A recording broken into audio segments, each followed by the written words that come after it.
get 20,000 subscribers. Yes, if you're watching this video right now, it means we've already hit the milestone 20,000 subscribers.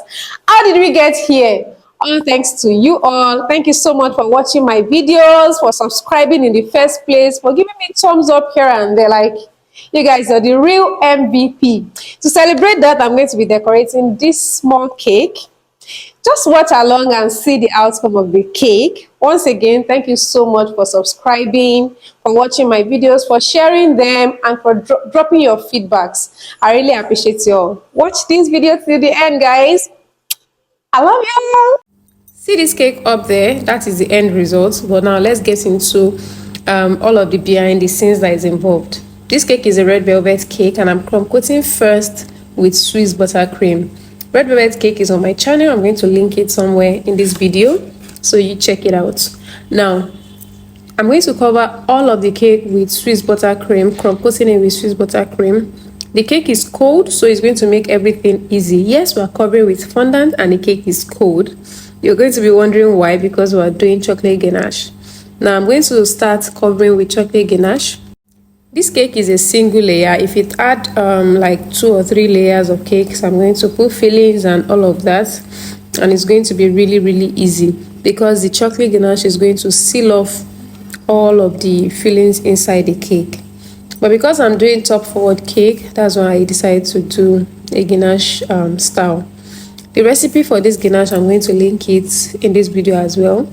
Do check it out. Now, I've already covered the other side. Now I've decided to flip it because I'm doing top forward, like I said earlier. I flipped it. I've covered top and side, and I flipped it to the other side, crumb coated with Swiss buttercream again, and then I'm covering the last side with chocolate ganache. So everything is going to be sealed up with chocolate ganache. So pretty much how you do your buttercream or whipped cream cake, just ensure that you have sharp edge. I'm combing the sides. Once again, the cake is very cold and I'm working under AC, so rest assured that the chocolate ganache is going to cooperate sharp. Now I'm going to comb the edges, and I'm going to make sure everything is smooth and straight. To be sure that the cake is straight, I place the cake comb and I can still see small hole. That means the cake is high on one side and low on the other side. Now I'm going to use, I either do 2 things: scrape off the high part, the part that is high, or I fill the part that is low with extra chocolate. So either one works. So I did the scraping and I combed the side once again, did the edges, and I'm good to go. Now let's remove it. You can see I tried to throw it up to be sure that the cake is set. Now let's remove the cake template that I used, and look at that. So I've covered the top and I've covered the sides, and of course the bottom as well. So everything is well covered with chocolate ganache and is well set. Now we'll proceed to start decorating with fondant. Like I always say, anytime you're working with fondant, try and roll out your fondant and keep them aside. Roll everything at once so that your work is always easy. I've done that here. Roll the top, the bottom, and the side. So I've placed the top on the cake. I'm going to trim out the excess. And once I finish trimming out the excess, I'm going to use glue. So I use 2 things. I either use only water or water and CMC powder. So I mix the water and CMC powder together to get edible glue, and it works. Water alone works. I've done the top and the bottom, and now I'm going to put the fondant on the side of the cake. If you like to get this fondant recipe, it's super duper easy to work with. Check the description box. You can easily download it. It comes at a token, and that is one of the ways you can support me on this channel.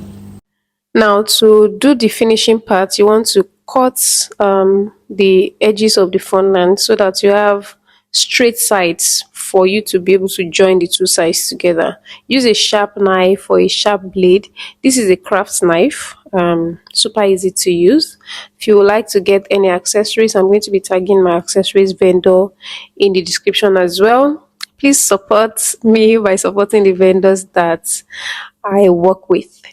So now that I've trimmed the 2 edges, Sometimes I add water to glue it together, and sometimes I don't add water. I added water here, and then I just use my hand to glue it together. Super duper easy.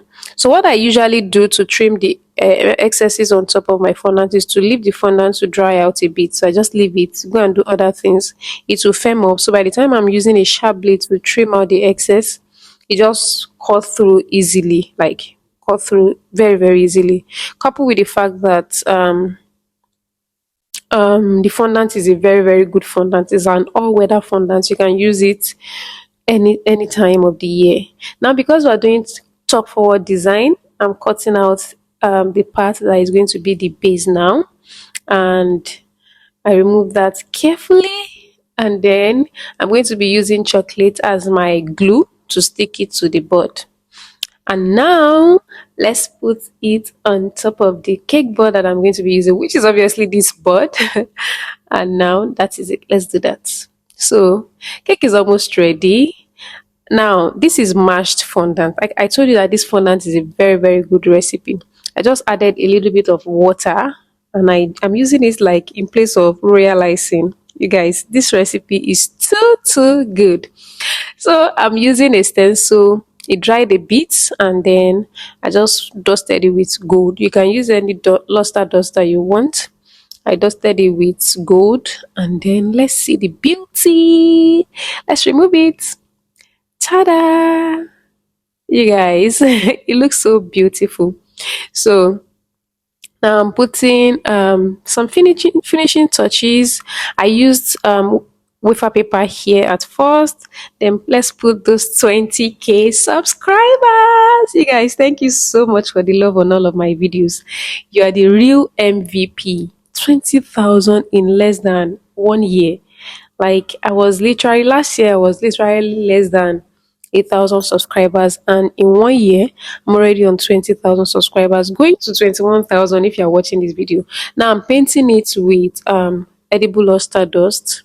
With I added luster dust and edible spirit together, and then I'm carefully painting it. At this point you want to really be careful, because you don't want to have you want to have a fine finish. I'm always so particular about the fine finish.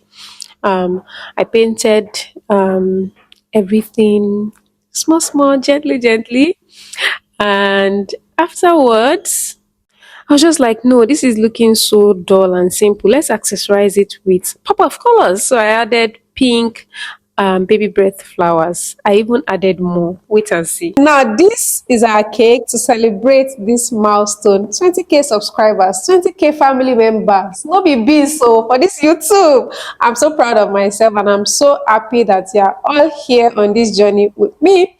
I had to change the white wafer paper flowers to this red rose flower, sugar flower, and it popped really beautifully when I switched it up. These two flowers were made by one of my students over here, so I borrowed it literally.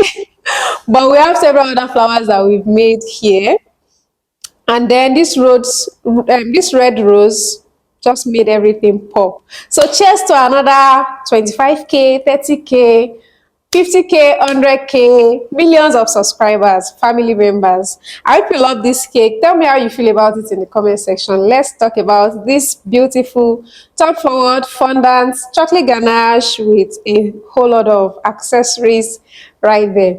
Thank you so much for joining me here. Thank you for subscribing. Thank you for watching my videos. I'll see you in my next video. Bye.